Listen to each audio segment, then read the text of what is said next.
Саламатсыздарбы, урматтуу окуучулар. Силер менен эфир аркылуу жолугушуп жатканыма абдан кубанычтамын. Анда эмесе мен силерге 7-класстын алгебра сабагын баштаймын. Билесиңер балдар, адам тууралуу эмгектенүүдө төмөнкүдөй бир жакшы афоризм бар. Ким көп эмгектенсе, бакыт ошол адамга тиет. Демек, келгиле баарыбыз акыл эмгеги менен эмгектенип, баарыбыз бактылуу болгонго аракет кылалык. Анда эмесе бүгүнкү сабагыбызда мен алгебра сабагын баштаардан мурда алгач мен силерге бир нече төмөнкүдөй туюнтмаларды көрсөтөйүн. Карап көргүлөчү. Силерге белгилүү болгондой, экранда силер көрүп турасыңар, бүтүн туюнтма деп туруп атат. Туюнтма тууралуу силер башталгыч класстан бери эле маалыматыңар бар. Бүтүн туюнтмаларды түзүш үчүн эмнелерден түзүлөт болду экен, же кандай компоненттерден турат деген суроо жаралат. Анда эмесе, ооба, силер буга чейин алган билимиңерди пайдаланып кайталай турган болсок, бүтүн туюнтма сандардан, ошондой эле өзгөрмөлөрдөн, андан башка кашаалардын жардамы менен жана амалдардын белгилери менен түзүлөт. Эсиңерде барбы? Андан башка дагы балдар нөлдөн айырмаланган санга бөлүүнү да камтыйт. Кайталайм. Аты айтып тургандай бүтүн туюнтма деп туруп атат. Демек, бүтүн туюнтманы түзүүчү компоненттерди мен силерге санап өттүм. Бүтүн туюнтмалар силер жогоруда таанышкандай сандардан, өзгөрмөлөрдөн, кашаалардын жардамы менен, амалдардын белгилери менен түзүлүшү мүмкүн. Айрым учурда бүтүн туюнтма нөлдөн айырмаланган санга бөлүүнү да камтыйт экен. Эми балдар, мен азыр силерге бир нече туюнтмаларды көрсөтөйүн. Көрүп турасыңарбы? Кана экранга жакшылап баамдагыла. Силер бир нече бүтүн туюнтмаларды жана бүтүн туюнтмага кирбеген туюнтмаларды да жазып койгонумду көрүп турасыңар.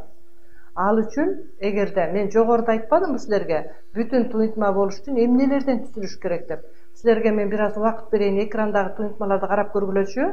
Экранда силер көрүп турган туюнтмаларда бир нече 6 туюнтма турат. Бирок булардын арасында айрымдары бүтүн эмес. Анда эмесе мен бүтүн туюнтмаларды өзүнчө бөлүп жазганга аракет кылайын. Карагылачы биринчи туюнтманы. Биринчи туюнтма сандардан жана амалдын белгилеринен түзүлдү. Жана өзгөрмө турат. 98,6 деген сан, 2 деген сан, B деген өзгөрмө, минус деген амалдын белгиси. Көрдүңөрбү балдар? Демек, биздин биринчи туюнтмабыз сандардан, амалдын белгилеринен жана өзгөрмөдөн түзүлдү. Бул бүтүн туюнтма. Экинчи туюнтмага көңүл буралык. Бул жерде дагы сандар, өзгөрмөлөр, алардын даражалары жана амалдардын белгилеринен туруп атат. Бул дагы бүтүн туюнтма. Үчүнчү учурда, үчүнчү мисалыбызда сандар, өзгөрмөлөр, амалдардын белгилери жана кашаанын жардамы менен түзүлгөнүн көрүп турасыңар. Бул дагы бүтүн туюнтманын бир мисалы болуп эсептелет. Төртүнчү учурга көңүл бургулачы. Төртүнчү учурда балдар, анан бешинчи учурда көңүл буралык. Экөө тең бөлчөктүн бөлүмү бар экен. Төртүнчүдө бөлүмүндө 12x деп турат, бешинчинин бөлүмүндө 576 деп турат. Бул жерден бешинчи туюнтманы мен бүтүн туюнтманын катарына киргиздим. Баамдадыңарбы? Эгерде бөлчөктүн бөлүмүндө сан катышып калса, анда аны бүтүн туюнтма деп эсептейсиңер. Эгер бөлүмүндө өзгөрмө катышып калса, анда ал бүтүн туюнтма боло албайт. Мынакей, 4-чү мисалда 12x деген турат бөлчөктүн бөлүмүндө. 6-чы мисалда 9a-нын 9-чусу деп турат. Силер баамдап тургандай 4-чү жана 6-чы туюнтмалар бүтүн туюнтмаларга кирбейт. Урматтуу окуучулар, мен силерге дагы бир жолу эсиңерге саламын. Бүтүн туюнтма болуш үчүн сандардан, өзгөрмөлөрдөн, амалдардын белгилеринен, кашаалардын жардамы менен түзүлүш керек жана нөлдөн айырмаланган санга бөлүүнү камтыса болот. Нөлдөн айырмаланган сандан башка өзгөрмөнү камтыса, ал бүтүн туюнтмага кирбей калат. Мынакей, кайрадан экранды карагылачы.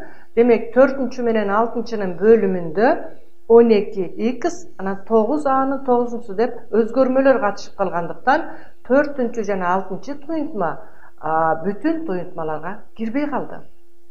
Эми урматтуу окуучулар, мен силерге танграмм же болбосо 7 жалпак фигуранын жардамы менен түзүлгөн фигураны көрүп турасыңар. квадрат формасында туруп атат. Бул танграмм деген баш катырма менен силер мүмкүн жашооңордо көп эле колдонуп ойноп жүргөн болушуңар керек. Ушул 7 жалпак фигуранын жардамы менен балдар мен мисалы үчүн мондай бир мышыктын сөлөкөтүн түздүм. Мен эмне кылдым? Берилген фигураны өзгөрттүм. Бирок ичиндегилерди ордун гана алмаштырып өзгөртүү жүргүздүм. Байкадыңарбы? Демек, мен берилген квадрат формасындагы фигураны бир нече бөлүктөн түзүлгөн, ошол бөлүктөрдүн ордуларын алмаштыруу менен мен башка бир фигураны жасадым, өзгөрттүм. Бирок ошол эле фигуралардан түзүлдү. Байкадыңарбы? Эми ушул сыяктуу эле биздин алгебра курсубузда дагы мынакей силер жогоруда кайталап өткөн бир бүтүн туюнтма турат. Ушул бүтүн туюнтманы дагы кантип өзгөртсө болот экен. Демек балдар, мен жогоруда танграммдын жардамы менен же жалпак 7 фигуранын жардамы менен жазылган квадратты өзгөртүп мышыктын сөлөкөтүн келтирсем, биз бүгүнкү сабагыбызда силерге жогоруда кайталап өткөн бүтүн туюнтмаларды өзгөртүп, башка ошол туюнтмага теңдеш барабар туюнтманы алат экенбиз. Анда эмесе келгиле биздин бүгүнкү сабагыбыздын темасын жазып алалык. Урматтуу окуучулар, дептериңерди ачып, биздин бүгүнкү сабагыбыздын темасын жазып алууңарды суранам. Бүтүн туюнтманы көп мүчөгө өзгөртүү. Теманы дагы бир жолу кайталап өтөйүн. Бүтүн туюнтманы көп мүчөгө өзгөртүү. Жаздыкпы темабызды?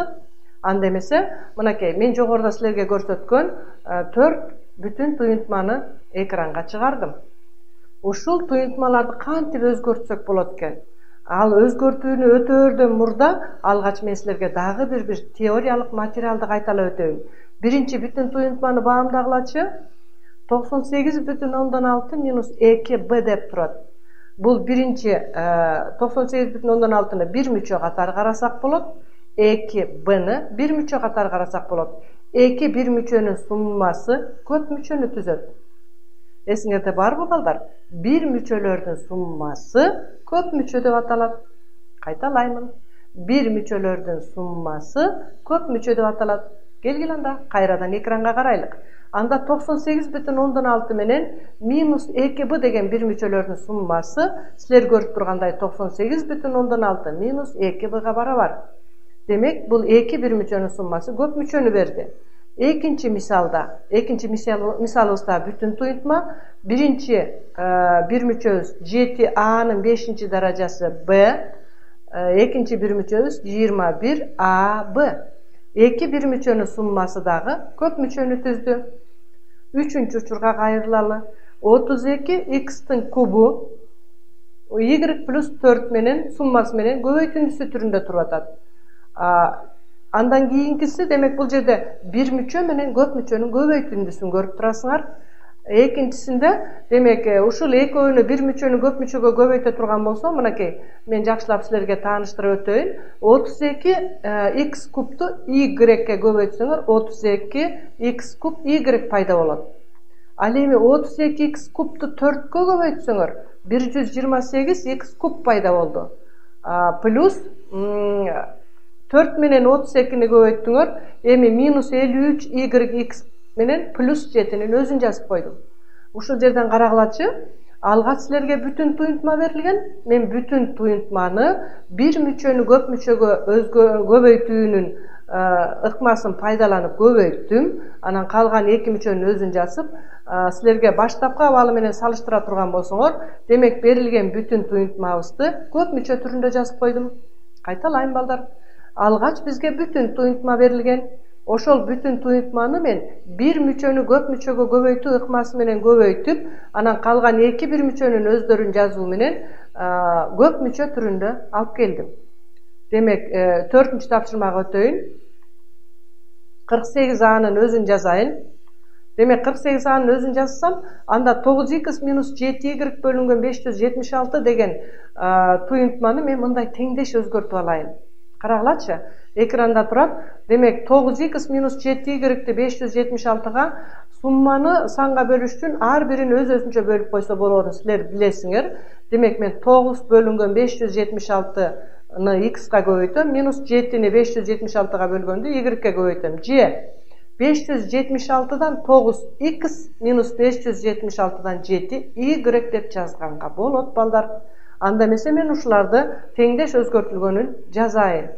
48a'nın özün жазып, ал эми 9x minus 7y бөлүнгөн 576'нын ордуна силер көрүп турган туюнтманы жаздым. Анда силер баамдагандай алгачкы берилген бүтүн туюнтмадагы көп мүчө түрүндө жазылып калды. Анда эмесе мен балдар бүгүнкү сабактын өзөгүн түзгөн дагы бир негизги теорияны кайталап өтөйүн. Анда эмесе экранга кайрадан көңүл буралып, каалаган бүтүн туюнтманы көп мүчө түрүндө көрсөтүүгө болот. Кайталайм. Каалаган бүтүн туюнтманы көп мүчө түрүндө көрсөтүүгө болот. Эми балдар, мен силерге тез эсептөөнүн бир жолун айтып өтөйүн.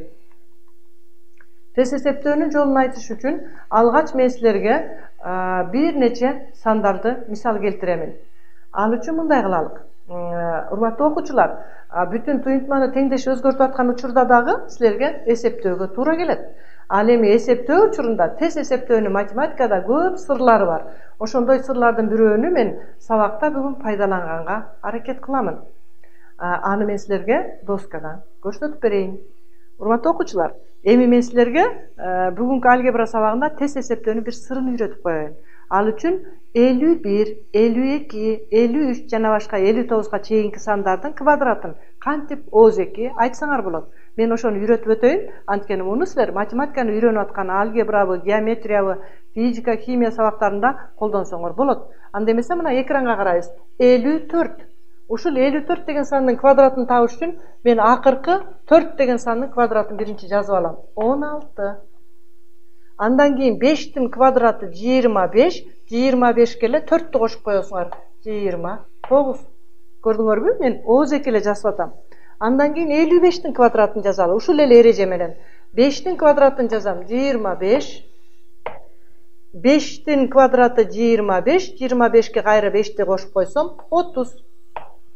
Силер сабактан кийин да өз алдыңарча бул боюнча көндүмдөрүңөрдү калыптандыргыла. Ушул эле 55тин дагы балдар квадратын башкача да жазса болот. Мен аны кийинки сабактарда үйрөтөйүн. Эми 56тын квадратын жазалы. 6тын квадраты 36. 5тин квадраты 25. 25ке эле 6-ны кошуп койсоңор 31 болуп калат. 7тин квадраты 49. 5тин квадраты 25. 25ке 7-ни кошуп койсоңор 32 болот. Эми бул жерде 8тин квадратын жазайын. 64. 5тин квадраты 25. 25ке 8ти кошуп койсоңор 33. Мынакей балдар, тез эсептөөнүн жолу. Эми ушул жерде бир нерсеге көңүл буралы. Мына силер көрүп турган 7-нин квадраты 2 орундуу сан 49, 8-дин квадраты 2 орундуу сан 64, 6-нын квадраты 2 орундуу 36. Көбөйтүндүсү же квадраты 2 орундуу болбой калса, анда алдына нөл жазышыңар керек. Мен ошого бир мисал көрсөтөйүн. Мынакей 51-дин квадраты. 51-дин квадратын табыш үчүн 1-дин квадратын жазсам 1ге барабар да. Демек мен аны 0,1 деп жазып коюшум керек. Байкадыңарбы? 5тин квадраты 25, 25ке 1ди кошсом 26. 2-нин квадратын 0,4 деп жазайын. 5тин квадраты 25, 25ке 2-ни кошсом 27. 3тин квадраты 9, 0,9 деп жазайын. 5тин квадраты 25, 25ке 3-тү кошсом 28. Эми мына, урматтуу окуучулар, азыр доскада турган тапшырмада 51-дин квадратын жазыш үчүн 1-дин квадратын жазып, 5тин квадратына эле 1ди кошуп коесуңар. 2-нин квадратын жазып, 5тин квадратына эле 2-ни кошуп коесуңар. 3-түн квадратын жазып, 5тин квадратына эле 3тү кошуп коесуңар. Көрдүңөрбү? Айрым учурда ушундай тез эсептөөнүн ыкмаларын колдонуу дагы силер үчүн ыңгайлуу болушу мүмкүн. Эми азыр мен силерге доскага көрсөткөндөй 51 же болбосо 10-дугу 5ке барабар, 1ден баштап 9га чейинки болгон 51-дин, 52-нин жана башка 59-тун квадраттарын кантип оңой таап койсо болору мен силерге көрсөттүм.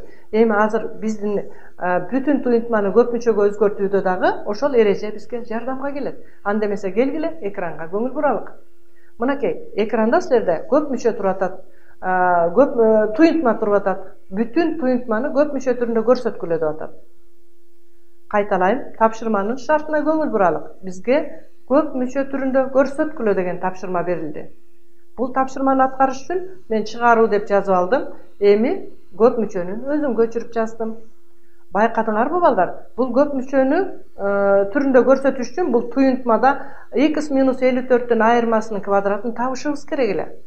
Ал эми бул эки туюнтманын айырмасынын квадратын табууну силер буга чейинки темаларды өткөнсүңөр. Анда мен силердин эсиңерге салайынчы. Эки туюнтманын айырмасынын квадраты, биринчи туюнтманын квадраты минус биринчи менен экинчи туюнтманын эки эселенген көбөйтүндүсү плюс экинчи туюнтманын квадратына барабар экендиги эсиңерге түшүрсөңөр болот. Мен ушул формуланы колдонуп жазайын эми. Мына силер көрүп тургандай x минус 54'тün квадратын табыш үчүн x'тин квадраты x квадрат, x менен 54'тү көбөйтүп 2 эселесем минус 108 x чыкты. Плюс эми 54'тün квадратын оңой кантип тапсам болот? Мен жана жогоруда силерге доскада көрсөттүм. Азыр мен экрандан көрсөтөйүн. Кайталап өтөм, мынакей 54'тün квадратын ooz 2 мындай кылып эле жазсаңар болот. Акыркы бир цифра 4 турат. 4'тün квадратын эле жазып коесуңар. 16 деп. Эми биринчи турган цифра 5, 5'тин квадраты 25 болот. 25 эле 4'тү кошуп койсоңор 29. Мынакей балдар, эң эле оңой жолу. 54'тün квадраты, демек, биз жогоруда тапкандай 2916га барабар. Плюс эми экинчи туюнтма болсо, жана x минус 54 эки туюнтманын айырмасынын квадраты болсо, азыр эки туюнтманын суммасынын квадратын тапкан атабыз. X плюс 57'nin суммасынын квадратын. Ал үчүн биринчинин квадраты, биринчи менен экинчинин эки эселенгени, 57'ni 2'ge бөлсөк 114x. Эми 57'nin квадратын табалы, келгиле, мени менен кошо ooz 2 эсептейли. Алгач 7'nin квадратын жазсам 49 болмок. 5'tin квадраты 25 болмокта, 25'ке 7'ni кошсом 32 болуп 3249га барабар экен. Көрдүңөрбү балдар? Демек, ушул айрым учурда тез эсептөөнүн сырларын билип алууда силерге убакытты үнөмдөгөнгө жардам берет. Келгиле, эми андан ары окшош кошулуучуларды топтоп коелу. Мынакей x квадрат менен x квадратты кошсоңор 2x квадрат чыгат. Минус 108x менен плюс 114x окшош болсо экөөнү кошсоңор 6x чыгат. 2916га 3249'ту кошсоңор 6165 чыгат. Мынакей мен берилген бүтүн туюнтманы көп мүчө түрүндө көрсөттүм. Жообун жазып коебуз. Биздин көп мүчөбүз 2x квадрат плюс 6x плюс 6165ке барабар экен. Урматтуу окуучулар, силердин окуу китебиңерде дагы ушул сыяктуу көптөгөн тапшырмалар камтылган. Аны силер азыр мен жогоруда көрсөткөн мисалдын негизинде өз алдыңарча дагы көндүмдөрүңөрдү калыптандырганга аракет кылгыла. Мен эми силерге дагы бир тапшырманы аткарып көрсөтөйүн. Мынакей карагылачы, көп мүчө түрүндө көрсөткүлө дейт. Бул жерде бизге алгач туюнтма түзүүнү карашыңар керек экен. Экранга жакшылап баамдагыла. Bizde 3 көп мүчө турганын көрүп атасыңар. Демек, ушуларды жазардан мурда мына шартына жакшылап көңүл бургула. Мындай тапшырма окуу китебиңерде турат. Жана деген сөздү көрүп атасыңарбы? A'нын 4-түнчүсү минус 5a куб плюс 1 жана a куб плюс 3 деп турат. Жана десе экөөнүн ортосунда көбөйтүндүсү дейт. Ушул экөөнүн көбөйтүндүсү десе экөөнүн ортосуна көбөйтүү белгисин коймокпуз. Бирок математикада жазууда эки кашаанын ортосуна көбөйтүү белгисин жазбай койсо да болот. Эми биринчи турган 3 мүчө менен суммасын дейт, көп мүчөсү менен суммасын деп, демек ортосуна суммасын койдум. Урматтуу окуучулар, ушул тапшырманын шартын жакшы ичиңерден өз алдыңарча окуп чыккылачы. Минус 5a'нын 5-инчиси плюс 5a'нын 4-түнчүсү минус 2 көп мүчөсү менен a'нын 4-түнчүсү минус 5a куб плюс 1 жана a квадрат плюс 3 көп мүчөлөрүнүн көбөйтүндүсүнүн суммасын тапкыла. Мына ушул сыяктуу тапшырма келгенде алгач силер андан бүтүн туюнтманы түзүп алдыңар. Эми бул бүтүн туюнтманы теңдеш өзгөртүп, көп мүчө түрүндө жазып алабыз. Мынакей алгач 3 мүчөнү жаздым. Эми экинчи бизге көп мүчөнү көп мүчөгө көбөйтүүнүн эрежесин пайдаланып жазабыз. Мен силерге доскага көп мүчөгө көбөйтүүнү даяр формада эле жаздым. Силер аны билесиңер. Биринчи 3 мүчө турат. A'нын 4-сү минус 5a куб плюс 1. Муну мен a квадрат плюс 3кө көбөйттүм. Ал көп мүчөгө көбөйтүү деген эрежени өз алдыңарча бир аз кайталап алгыла. Мен болсо окшош кошулуучуларды топтой берейин. Минус 5a'нын 5-си менен плюс 5a'нын 5-синин суммасы 0га барабар. Ал эми андан башка a'нын 6-сы турат. 5a'нын 4-сү 3a'нын 4-сү турат. a квадрат 15a'нын кубу турат. Жана минус 2 плюс 1 деген бир мүчөлөр турат. Демек окшошторун топтой турган болсок, a'нын 6-сы плюс 8a'нын 4-сү минус 15a'нын кубу плюс a квадрат минус 1ге барабар болду. Урматтуу окуучулар, бул тапшырманын өзгөчөлүгү мен жогоруда даяр бүтүн туюнтманы өзгөрткөн болсом, азыр силерге мына сөздөрдүн жардамы менен берилген туюнтмаларды кантип суммасын, көбөйтүндүсүн кантип жазыш керек экендиги тууралуу мисалга кайрылдым. Жообун жазып коелук. Мынакей көп мүчө түрүндө көрсөтүлдү. Эми урматтуу окуучулар, сабактын аягында мен силерге төмөнкүдөй сунуш айтмакчымын. Эфирдик убакыт чектелүү болгондуктан мен силерге темадагы негизги деген түшүнүктөрдү кайталап бергенге аракет кылайын. Жана силерге кошумчада тез эсептөөнүн ыкмасын, математикадагы айрым бир окуу китебинде кездешпей калган материалдар тууралуу маалыматтарды берип турмакчымын. А силер болсо окуу китебиңерди ачып алып, андан ары өз алдыңарча чыгаранга аракет кылгыла. Мен силерге ийгилик каалаймын. Кайрадан жолугушканча саламатта калгыла.